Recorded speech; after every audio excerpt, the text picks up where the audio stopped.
Hi guys, welcome back to another video for Phantasy Star Online Blueburst, and this video is going to relate specifically to the Ephinea server for Blueburst.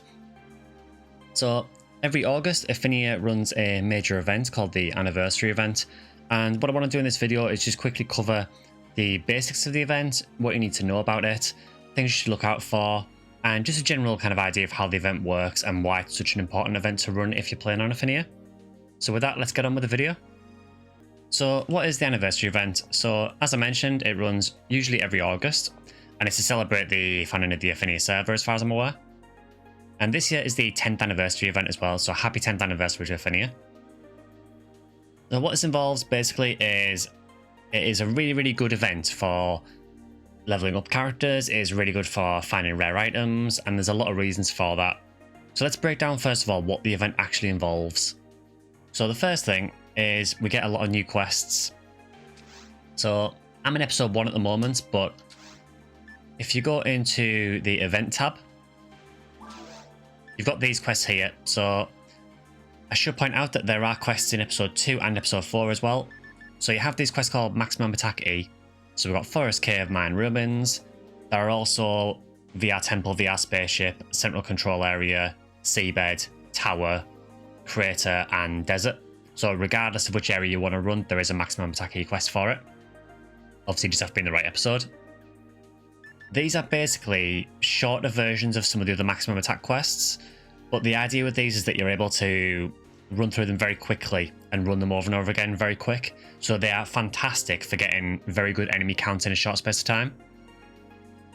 Pretty much all of these quests are worth running. Like, regardless of what you're hunting for, pretty much every single Maximum Attack E is worth doing. We also get these other quests called August Atrocity. So there's August Atrocity 1 in episode 1, and also August Atrocity 2 in episode 2. These are what are called Omnispawn quests. So these are quite strange quests in that they basically feature enemies from various different episodes, and they will typically drop what relates to their episode. So what I mean by that is, let's say that you get a Del Saber that shows up in August Atrocity 1. This is just an example. That Del Saber in August Atrocity 1 would drop items for that episode, where in August Atrocity 2, it would drop items for that episode. So for enemies that appear in multiple episodes, they will tend to drop the item that relates to that episode. So the August Atrocity quests, these are quite good because there are such a wide amount of enemies in the quests, it means there is a huge variety of different potential rares you can get. Whereas the Maximum Attack E quests are more focused.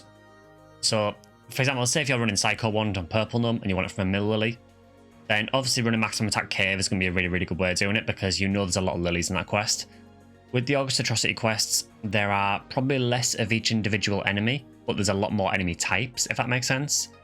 So you're kind of spreading out what you can find. There's a lot more potential things you can get from the August Atrocity quests, but probably less chance of getting them. So they're both worth doing though. They are both really good quests. Just to note, particularly in Ultimate Mode, the August Atrocity quests are quite difficult, particularly the first one. There is some really nasty spawns in it, so just be aware of that. But yeah, in relation to the Maximum Attack quests, as I mentioned, these are also in episode 2 and episode 4 as well. Then another part of this is we also have the Anniversary Shop. Now, this Anniversary Badge shop appears in the episode 1 shop menu, and it is actually there all year round. So the reason for this is because there is also an event currency during this event called Anniversary Badges that drop. I'll cover how to get those in a minute, but this is where you would spend them normally. This quest, as I've said, is available all year round, so if you're not sure what to spend your badges on, don't feel you have to spend them before the event ends. You can spend them anytime during the year. It's just that you won't be able to get more badge drops outside of the event. So, that being said, let's talk about the badges and how you get them. So typically, for completing one of the event quests, so one of the Maximum Attack E quests or the August Atrocity quests, they will award you badges at the end. I believe it might depend on the difficulty. I think in Ultimate, I think you get a silver badge or 2 silver badges. So you get those just for completing the quest. So it's nice to have like a constant supply coming in. But also pretty much any enemy in the quest can drop anniversaries badges as well. I think badges can also drop outside of the anniversary quests. So in other quests that aren't featured in the anniversary. I believe the anniversary badge drop is just for anything in the game at the moment. The only exceptions to that is if you scare rappies away, so if you hit them from a distance and they run away, they won't drop any badges. And I'm going to assume that enemies with 0 drop anything rate probably can't drop them either, so things like monasts, but I could be wrong on that. Now, the badges, there are different tiers of badges. So what we'll do actually is we'll load the anniversary shop. So there's a few things you need to know about this. So we've got a few NPCs in this shop. So this is the guide NPC. So she'll give you like a primer on how the event works, basically. So she says, this is the Ephinea anniversary event. We used to call it the summer event, but our organisers requested a name that was a bit more on the nose. During the course of the event, hunters can find badges by defeating enemies. You can trade the badges here. There are all sorts of prizes to choose from. Hunters are encouraged to participate in the maximum attack E missions. Any enemies defeated in those quests will count towards the total number of kills. So this is the next part of the event we need to talk about. So the Ephinea anniversary event actually has a running quest complete counter, which is accessible on the website. As we complete more and more quests, we'll unlock more and more boosts during the anniversary event. So you'll get things, for example, like further increased rare drop rates. You might get increased rates on photon drops or badges, increased Mazetta, increased experience, and so on. So it encourages the community to keep running these quests. Now, I'll go into how the actual score is calculated in a second, because it has changed a bit.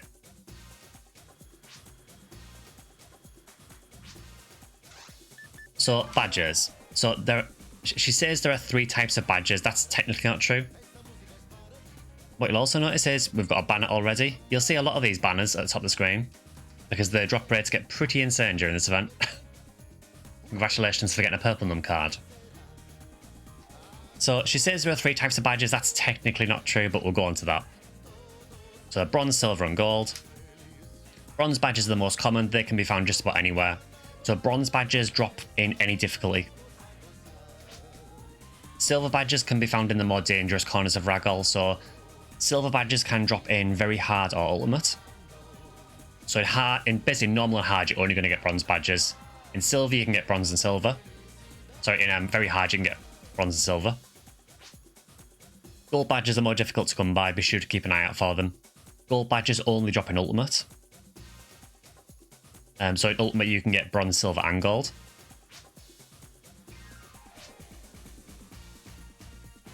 So yeah, so it does say there, so badges can drop outside of the event quest as well. You can also trade in your badges to trade up to a higher tier. So if you have an excess of one type of badge, you can trade bronze up to silver, silver up to gold, and so on.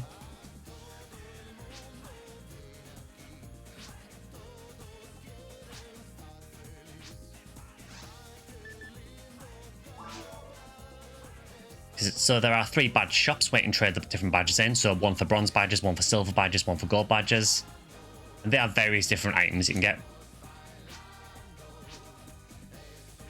Okay, so there is other shop as well.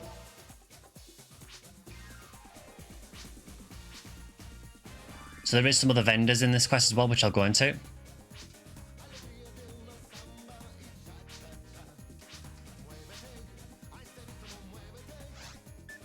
So she doesn't seem to mention it, but basically there is actually another tier of badge that she doesn't mention, which is called the Platinum Badge. Platinum badges are an incredibly rare drop that only drops in Ultimate. They are ludicrously rare to the point of you will actually get a banner on the server if you get one. Those you can trade in for some very, very good gear. So in the medical center, we do have this NPC here. She will give you a random item for the cost of 1 badge.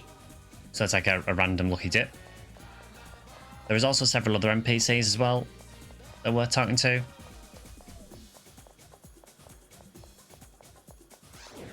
So first, if you go to the principal, there's this Huecast.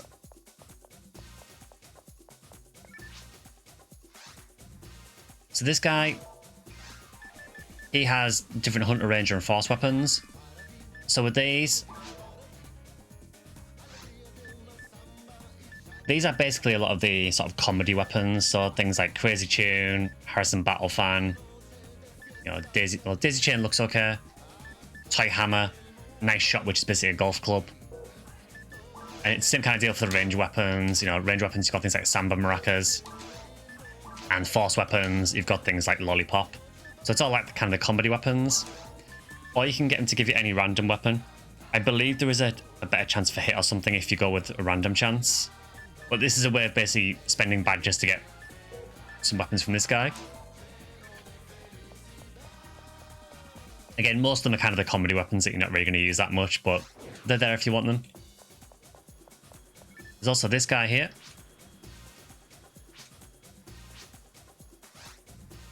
So this is the NPC you use to trade up your badges. So this guy will let you trade bronze to silvers, silvers to gold at a rate of 10 to 1. And then these are the 3 exchange shops here.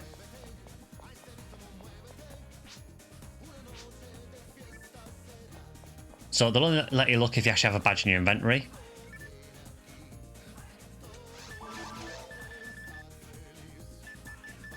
Okay, so I didn't notice this change, but so they've clearly changed how the bank works. This never used to scroll this much. That's a really nice change. You see what I mean about banners, by the way. So these are the anniversary badges. These also go year to year as well, so don't worry about spending them in 1 year. You use the same currency every year. So I'll just take one for now, just so we can see what's in all the shops. So for bronze badges, you can get a random music disc, Tri Grinder, Soul Eater. It tells you the cost as well, so Soul Eater is 5. Suppress Gun, Technical Crozier, Ad Slot, Butterfly Net, Bamboo Spear, Choo Choo Fever, which is the armor, Bunny Ears or Cat Ears. Then for the silver badge,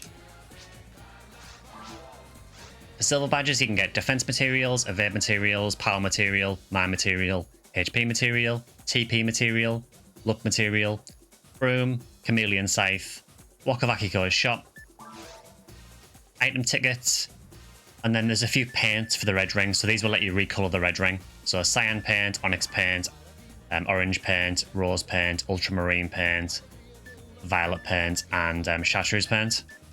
So these let you recolor the red ring. And then finally, the gold badge. You can get an Imperial pick. I don't know if these come with any percentages on them. That's one thing I'm not sure on. I would assume probably not.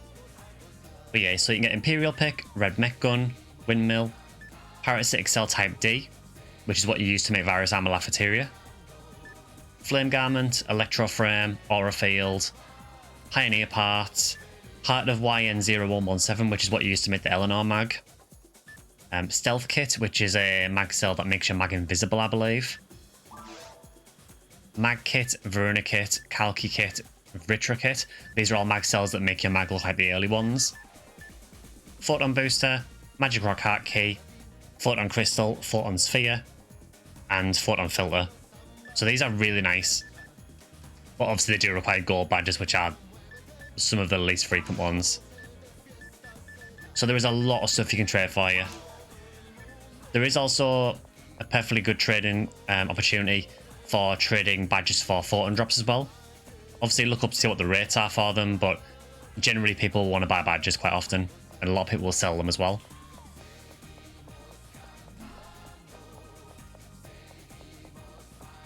So I think that is more or less it for the anniversary shop. So with that, let's walk back. There's another banner.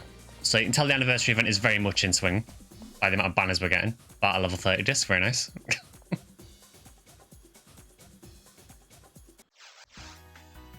So let's talk about how the event actually works.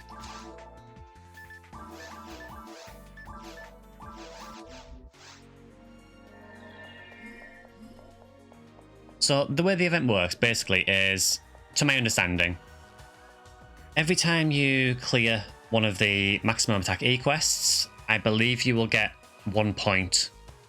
I believe that counts as like 1 clear point.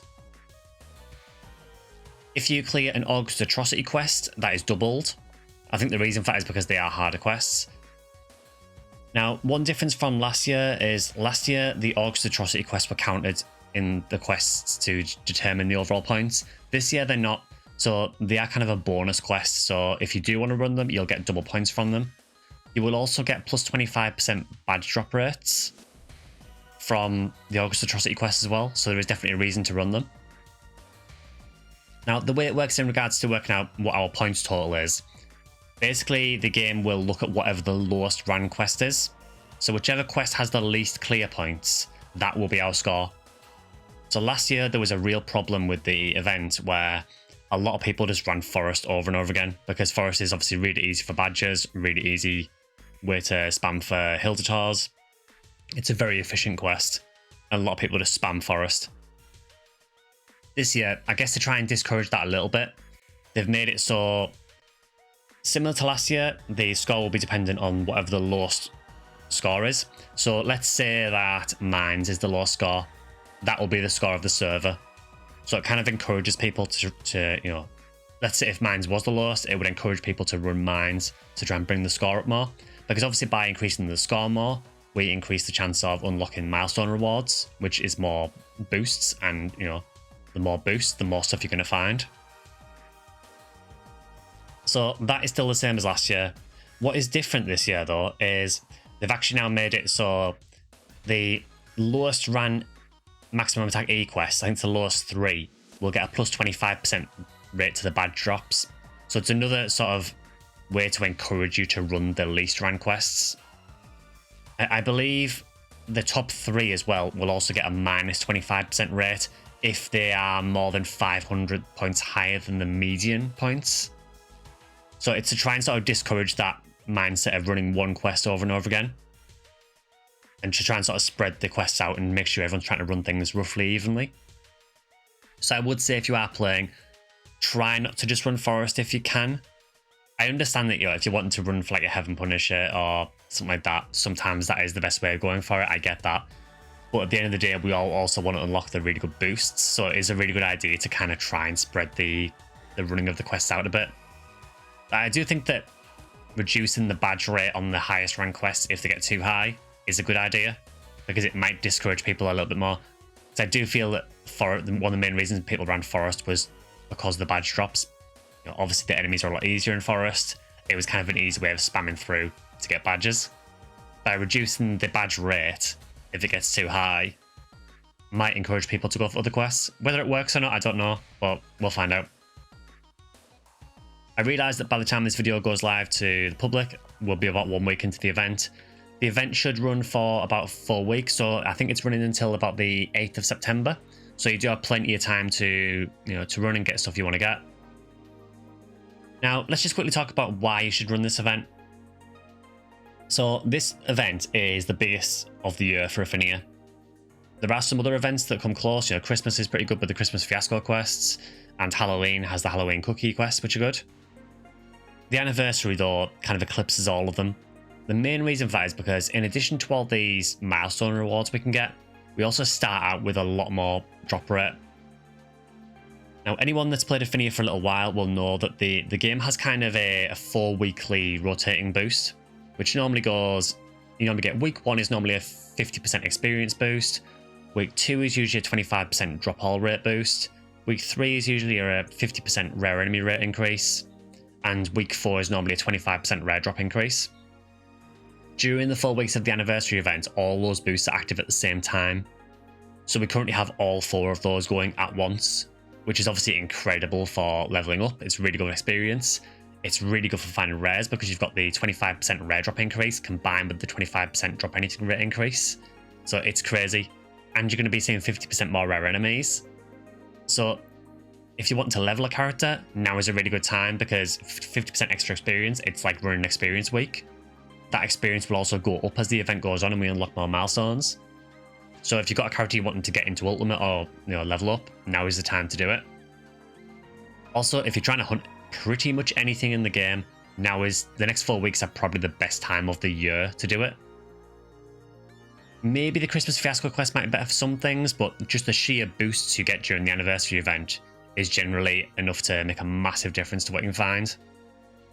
I mean, just to give you an idea, last year when I ran this, I found a Psycho Wand, I got a 25-hit Daylight Scar, I got a 35-hit Monkey King Bar, I got a Heart of Samba Maracas, and I probably, contrary to popular belief, I probably don't play as much as some people do. And pretty much everyone I know got at least one Uber Rare drop, so now is the time to play. So yeah, I'll probably leave that there for today. If you do have any questions at all about the anniversary, feel free to leave them in the comments below. Generally, all you want to be doing though is just run those maximum attack quests as much as you can. Keep an eye on what the lowest round one is and try and run the lowest round one if you can, just to help out. Run the August Atrocity quest as well, because they do have 25% increased badge rate, and they also do have double points on completion as well, so they are also worth doing. And just basically try and get as many badges as you can. And just to reiterate, you do not need to spend those badges during the anniversary event. You can save them all year round because the shop is there all year round. So don't worry about spending them during these 4 weeks. So yeah, we'll end it on there for today. If you do have any questions, leave them in the comments below. If you have enjoyed the video, please consider either liking or subscribing. You can also join as a member on YouTube if you want to. I have a Twitch channel, which is SectionSkyly, which you can follow or sub at. I also have a X and a Bluesky, as well as a Discord channel you can join as well. So feel free to join us on the Discord, which I'll leave a link to in the description as well. But yeah, whatever you're doing on Ephinea, I hope you have a fantastic Ephinea anniversary event and find all the rares you want. I'm going to go and try and find a sealed J sword, so wish me luck. See you guys.